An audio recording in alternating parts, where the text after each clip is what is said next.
அன்னையோடு தோல்வி இல்லை, அன்னையின்றி வாழ்வில் வெற்றியும் இல்லை. இறையேசுவில் பிரியமுள்ள பாசத்திற்குரிய அன்னையினுடைய அன்பு மக்களே, அன்னையினுடைய பிள்ளைகளே, அன்னையுடைய பக்தர்களே, அன்னையுடைய குடும்பங்களே, அன்னை மரியாளை ஆழ்ந்து அன்பு செய்பவர்கள் ஒரு நாளும் பிரிவது கிடையாது. பிரிந்தாலும் அன்னை மரியாள் அவர்களை விடுவதும் கிடையாது. நிச்சயமாக அன்னையை நம்புவோர், அன்னையை தேடுவோர், அன்னையை நாடுவோர் அதனுடைய அருளையும் ஆசீர்வாதத்தையும் பெறும். ஒரு நிகழ்வின் வழியாக உங்களுக்கு மாதாவுடைய அன்பை தாயினுடைய அந்த தாய்மை எடுத்து சொல்ல ஆசைப்படுகிறேன். அன்புக்குரியவர்களே, பல ஆண்டுகளுக்கு முன்பாக தென் கொரியாவில் சியோல் என்ற ஒரு நகரம், அந்த நகரத்தில் 13 மாடி கட்டடம். அந்த 13 மாடி கட்டடத்தில் ஒரு அம்மாவும் ஒரு வயது குழந்தையும் வாழ்ந்துகிட்டு இருக்கிறாங்க. ஒரு நாள் அந்த வீட்டிலிருந்து ஒரு காசோலை, வெறும் 1124 ரூபா காசோலை வீட்டில் இருந்த ஜன்னல் வழியாக பறந்து கீழே விழுந்து விடுகிறது. நினச்சி பாருங்க, 13வது மாடி கட்டடம். அந்த அம்மா என்ன பண்ணுறாங்க, சரி அந்த காசோலை அந்த செக் எடுக்கிறதுக்கு கீழே வராங்க. கீழே வந்துட்டு திரும்பி பார்க்குறாங்க, அம்மாவை தேடி அந்த குழந்தை தத்தி தத்தி தத்தி ஜன்னல் பக்கத்தில் அது அங்கே எட்ஜில் நிற்குது, விளிம்பில் நிற்குது. திடீர்னு அந்த குழந்தை அம்மாவை பார்த்தோன்னே அப்படியே கீழே விழ ஆரம்பிச்சுது. அப்போ அந்த அம்மா யாரை கூப்பிடுது, என்ன கூப்பிடுறது புரியல. ஆனால் ஒன்று மட்டும் இருந்துச்சு, அந்த தாய்க்கு தான் குழந்தைய காப்பாற்றணும். அதனால் என்ன பண்ணுறாங்க, குழந்தை விழுறதை பார்த்தோன்னே ஓடி போயிட்டு கையை நீட்டு அந்த குழந்தைய அப்படியே பிடிச்சிடுறாங்க. அந்த குழந்தையும் காப்பாற்றப்பட்டது. தன்னை மறப்பவள் தான் தாய். அந்த தாய் தன்னை முழுமையாக மறக்கிறாள். மறந்து தான் குழந்தையை காப்பாற்றணுன்ற அந்த எண்ணம் மட்டும்தான் அந்த குழந்தைக்கினுடைய மிகப்பெரிய அழகான அற்புதமான தாயாக. அன்புக்குரியவர்களே, ஆண்டவர் சொல்றார் இல்லையா, யோவான் நற்செய்தி 19ஆம் அதிகாரம் 25-26, இதோ உன் தாய்.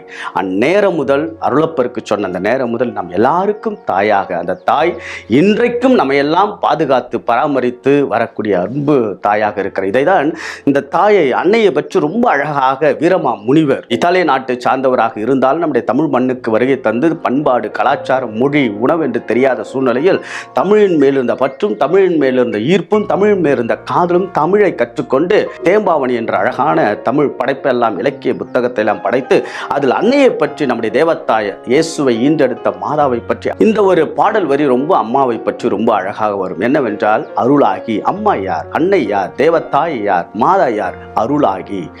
அகமாகி. அகம் என்றால் உள்ளம். அகிலாகி. அகிலம் என்றால் உலகம். அருளாகி, அகமாகி, அகிலாகி, அழகாகி, அழியாத அழகியாகி, பொருளாகி, புறமாகி, பண்பாகி, மொழியாகி, விழியாகி, ஒளியாகி, துளியாகி, பலவாகிய அரசியே வாழ்க வாழ்க வாழ்க. என்ன ஒரு அழகான தமிழில் அன்னையை போற்றுகின்ற ஒரு. இன்னும் அழகாக வீரமாமணி சொல்வார், அன்னை யார் என்றால், இந்த மண்ணுக்கு பலமானவள், விண்ணுக்கு நீதியானவள், வாழ்வுக்கு சக்தியானவள், பண்ணுக்கு தாளமானவள், வற்றாத குலமானவள், நெஞ்சுக்கு உரமானவள், இதயத்திற்கு இதமானவள், நெஞ்சுக்கு உரமானவளாக எப்போதும் அந்த அன்னை இருக்கிற. எல்லாவற்றையும் விட அந்த தாய் யார் என்றால், இனம், சாதி, சமய, பண்பாடு, மொழி, கலாச்சாரம் எல்லாவற்றையும் தாண்டி எல்லோருக்கும் எல்லாமும் இருக்கிறாள். இதுதான் மிகப்பெரிய அழகான விஷயம். இன்னைக்கு பாருங்க, வேளாங்கண்ணி ஆகட்டும், அல்லது பெசநகர் வேளாங்கண்ணி ஆகட்டும், நாகப்பட்டினம் வேளாங்கண்ணி ஆகட்டும், வாடிப்பட்டி, எங்கெல்லாம் அம்மாவுடைய இந்த திருப்பெயரோ எல்லா மக்களும் செல்கிறார்கள். எங்கேயோ ஒரு அழகான ஈர்ப்பு, த மேக்னெட்டிக் பவர். ஆக அன்னையை நம்புவோர், அன்னையை நாடுவோர், அன்னையை தேடுவோர், நிச்சயமா அந்த அன்னை நம்ம கூட இருந்து, எப்படி காணா ஒரு திருமணத்துக்கு அந்த அம்மா ஓடோடி சென்று அந்த இடத்துல ஒரு பிரச்சனை, அந்த இடத்துல ஒரு பற்றாக்குறை, அந்த இடத்துல குடும்ப சிக்கல் என்று சொன்னவுடன் இயேசுவிடம் பரிந்துரைத்து அந்த குடும்பத்தினுடைய சிக்கல் எல்லாம் தீர்த்தாள். அதுபோல இன்றைக்கும் நம்முடைய குடும்பத்தினுடைய சிக்கல் எல்லாம் தீர்த்து வைக்கக்கூடிய நம் குடும்பத்தின் மையமாக, she is a centrality in our family, மையமாக இருந்து இன்றைக்கும் நம் குடும்பங்களை வாழ வைக்கின்ற, வழி நடத்துகின்ற, இயேசுவிடம் பரிந்துரைக்கின்ற அற்புதமான இந்த தாயின் பக்தியில் உங்கள் குடும்பம் வாழட்டும். தினசரி ஜபமாலையை கையில் எடுங்கள். நிச்சயமாக புனித லூயி தி மான்ஃபோர்ட் சொல்வார், ஜபமாலையை தக்க முறையில் சொல்பவன் ஒரு நாளும் சேதமடையுமா. இதை வேணுமென்றால் ரத்தத்தில் எழுதி கொடுக்கிறேன்னு சொல்கிறாங்க.